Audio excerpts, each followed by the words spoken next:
We are diving deep into the mechanics of human behavior today, but before we even look at the sources, I feel like we have to address this fundamental paradox about how we operate. Right, because, I mean, why do so many people set these huge goals every January only to completely give up by, like, February? Exactly. Why do incredibly intelligent, highly motivated people still struggle with basic consistency?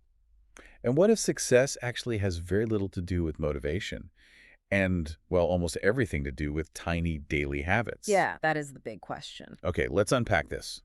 We are looking at the principles behind James Clear's Atomic Habits. And the mission for this deep dive isn't just to, summarize the material. No, not at all. We are going to decode the actual math, the psychology, and the neurological systems of how behavior change actually happens, Yeah. and then translate that into steps you can use today. Which is so necessary because, honestly, the default human approach to change is just deeply flawed. Like, you wake up one day feeling terrible about your routine, so you decide to overhaul everything.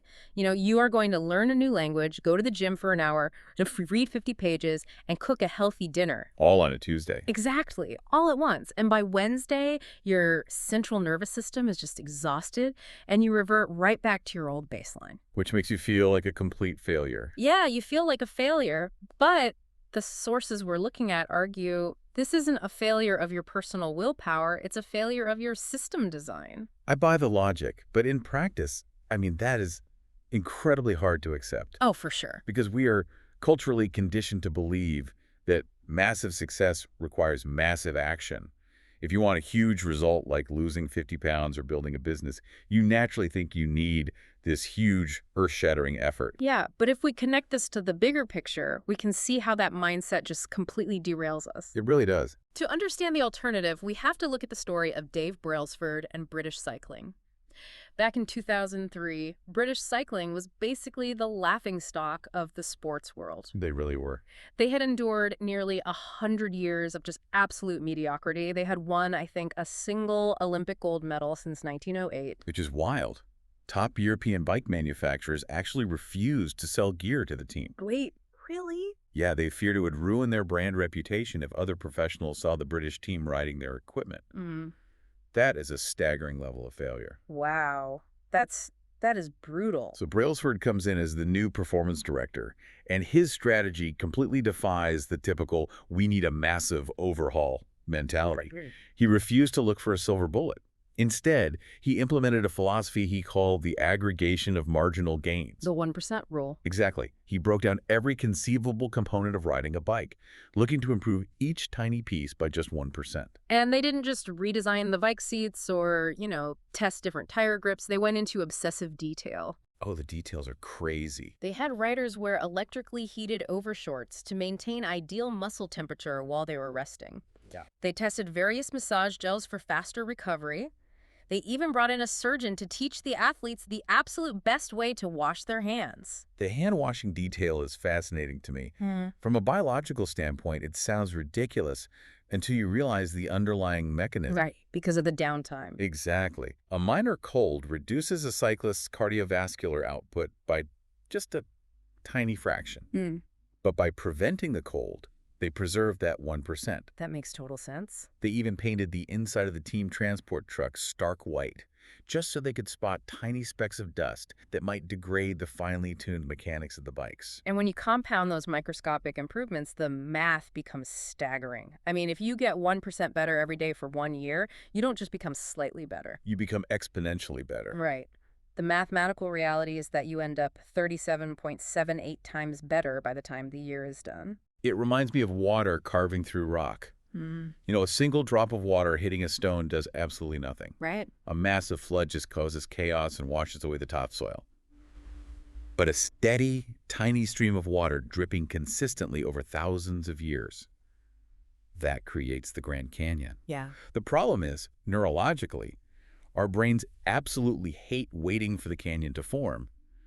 We expect progress to be perfectly linear. We really do. We go to the gym for like 3 days, we eat one salad, we step on the scale, and when we don't see an immediate physical transformation, we just quit. Because we enter what the sources call the valley of disappointment. The valley of disappointment. I Yeah. want to push back on the idea that this is just a lack of patience, though. Neurologically, your brain is expending energy to perform these new tasks. And when it doesn't receive the anticipated dopamine reward of a visible result, it signals you to stop wasting energy. So it's literally trying to protect you. Exactly. The effort just doesn't seem to match the output in the short term. Well, the material uses this brilliant thermodynamic analogy to explain what is actually happening in that valley. Oh, the ice cube. Yes.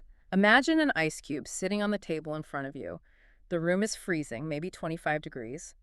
Slowly, the room heats up. 26 degrees. 27. 28. The ice cube doesn't change at all. 29. 30. 31. Still nothing. Then it hits 32 degrees, and the ice finally begins to melt. Exactly.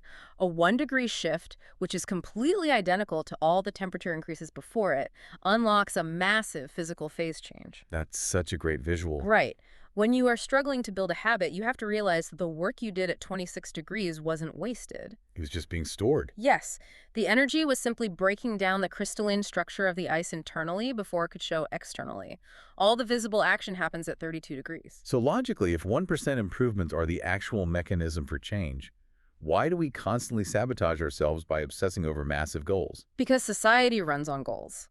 It really does. Every corporate retreat, every self-help seminar is just entirely focused on goal setting. Because our brains suffer from survivorship bias. We look at the people who survived the Crucible, the Olympic gold medalists, the CEOs, the best-selling authors, and we just assume their massive, audacious goals are the reason they succeeded. Right. We only see the winners. Exactly. But we are completely ignoring the psychological reality that the winners and the losers usually have the exact same goals. Oh, that's a really good point. Every athlete at the Olympics wants the gold medal. Every candidate interviewing wants the job. If successful and unsuccessful people share the identical goal, the goal itself cannot be the variable that differentiates them. Because a goal is just the desired outcome. And achieving a goal only changes your life for a fraction of a second. Yeah. Sources use this analogy of a messy room. If you set a goal to clean your room, summon a huge burst of motivation, and tidy it up, you get a clean room for exactly one day. Right, until you throw your jacket on the chair again. Exactly. If you maintain the exact same sloppy behavioral patterns that led to the mess in the first place, you're going to be staring at another messy room by next week. You treated a symptom without ever addressing the underlying disease. It also artificially restricts your psychological well-being. Goals create this restrictive either-or conflict in our minds. Like a happy when. Exactly. I'll be happy when I lose 20 pounds, or I'll be happy when I finally get that promotion. You are continually outsourcing your happiness to a future version of yourself. Which sounds exhausting. It is, and it creates a brutal yo-yo effect. Look at people who train for months to run a marathon. The day after they cross the finish line, they often stop exercising entirely. Because the goal is gone? Right. The goal was driving them, so when it's achieved, the motivation just completely evaporates. Which leads perfectly to the core thesis of this entire deep dive. You do not rise to the level of your goals. You fall to the level of your systems. I love that quote. It's so accurate. Goals are necessary for setting a direction, of course. But systems are the actual machinery that makes progress happen. So if you're listening, ask yourself, look at your own routine right now, whether you are trying to write a book or get better at parenting. Are you building a daily system, or are you just staring at a finish line hoping you eventually cross it? Here's where it gets really interesting, though. If systems are the machinery driving our habits, what is the power source driving the systems? The root of it all. Right. We have to look at the deepest layer of human behavior, which is our identity. The sources map behavior change out like an onion. Okay, an onion. Yeah, so the outermost layer is outcomes, what you get. The middle layer is processes, what you do. But the inner core is identity, what you fundamentally believe about yourself.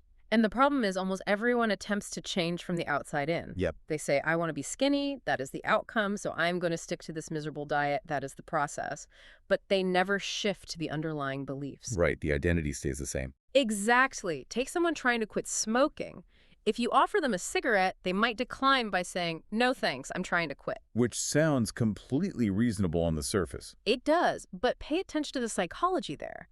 They still fundamentally believe they are a smoker who is merely attempting to perform the actions of a non-smoker. Ah, I see. Now compare that to a second person who declines by saying, no thanks, I'm not a smoker. Wow.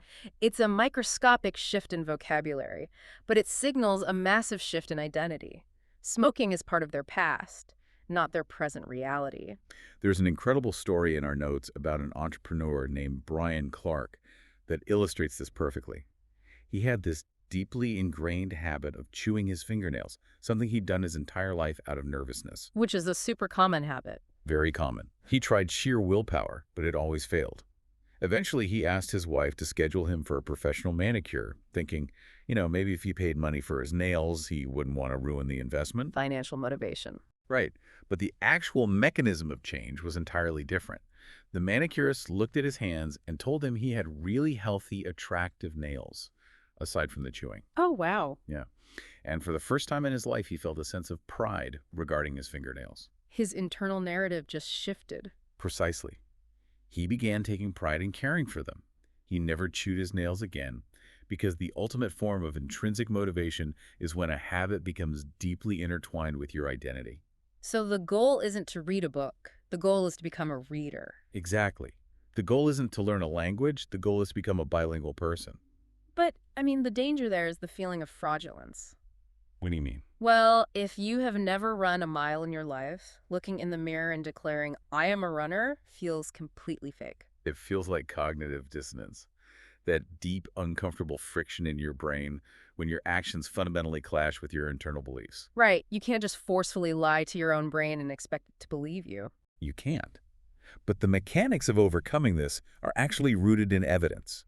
Every single action you take is a vote for the type of person you wish to become. A vote. I like that. Yeah. You don't magically declare a new identity. You earn it through daily data points. If you sit down and write one sentence, you are casting a vote for being a writer. And if you choose a healthy snack, you cast a vote for being someone who values their health. Exactly. And just like in a political election, you don't need a unanimous vote to win. You are going to cast votes for bad habits sometimes. That's just being human. You just need the majority of your daily votes to swing toward your desired identity. Okay, so we understand the psychological why we change our identity to build long-term systems, but how do we physically restructure our daily lives to actually cast those votes? We use the 4 laws of behavior change. This is the practical framework to redesign your environment. Let's get into it. Law number 1, make it obvious. This deals with the cue that triggers a habit. And the harsh reality we have to accept here is that environment design almost always beats willpower. What's fascinating here is how entirely invisible our cues become to us over time. They really do fade into the background. Think about the smartphone in your pocket or the TV remote resting on the coffee table. If you are struggling with doom scrolling on the couch for 2 hours every night, you probably assume you lack personal discipline. Right.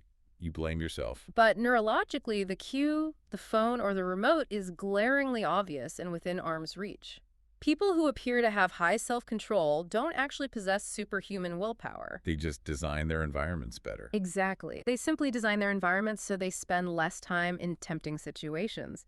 They remove the visual cues. And to make a good habit obvious, you can use something called an implementation intention. This forces you to move past vague desires. Like saying, I should study more. Exactly. Instead of that, you use a specific formula. I will study for 30 minutes at 6:00 p.m. at my kitchen table. You eliminate the decision fatigue. That's super practical. The second tool for Law 1 is habit stacking, which leverages the fact that human behavior is deeply interconnected. Right. You anchor the new habit to a behavior that is already hardwired into your brain. Exactly. After I pour my morning coffee, I will meditate for 1 minute. Or after I close my laptop for the day, I will immediately change into my workout clothes. You are building a psychological ladder where one action seamlessly triggers the next. Okay, so making the cue visible solves the problem of forgetting. But just because I see my running shoes sitting by the door doesn't mean I actually want to put them on. Right, seeing isn't doing. How do we bridge the gap between seeing the cue and craving the action? That brings us to Law 2. Make it attractive. Okay. The brain's craving system runs on dopamine. And the crucial nuance here is that dopamine spikes not just when you experience pleasure, but when you anticipate it. Anticipation is the evolutionary driver of action. Exactly. And to hijack this system, you can use temptation bundling. Oh, I love this concept. It's so effective. You pair an action you inherently want to do with an action you need to do. Let's say you love a specific true crime podcast. You create a rigid rule. You only get to listen to that podcast while you are on the treadmill. You are bundling the immediate dopamine hit of the entertainment with the delayed physical reward of the workout. It's also incredibly powerful to leverage social dynamics for this. Join a culture where your desired behavior is the normal behavior. Like joining a running group. Or a book club if you want to read more. Humans are tribal creatures. We are biologically wired to fit in. When your identity becomes linked to those around you, the habit becomes highly attractive because it secures your place in the tribe. All right, so the shoes are obvious. You've bundled the workout with a podcast, and your tribe expects you to exercise. Yep, you're all set up. But your brain still knows running 3 miles is going to be physically uncomfortable. Yeah. How do we bypass that natural human laziness to actually start moving? We apply Law 3. Make it easy. This governs the response phase. Right. Human behavior is governed by the law of least effort. From a physics standpoint, organisms naturally gravitate toward the option that conserves the most energy. So you have to aggressively reduce friction. Exactly. The sources highlight Japanese electronics manufacturers in the 1970s. They popularized this concept called addition by subtraction. How did that work? They relentlessly analyzed their assembly lines to find every single point of friction, even a worker having to turn around to grab a tool, and they eliminated it. By subtracting wasted effort, they added massive efficiency. You have to apply that exact same manufacturing precision to your personal habits. Yeah. Like, if you want to start going to the gym, do not pick a facility that requires a 20-minute detour. Pick one directly on your commute.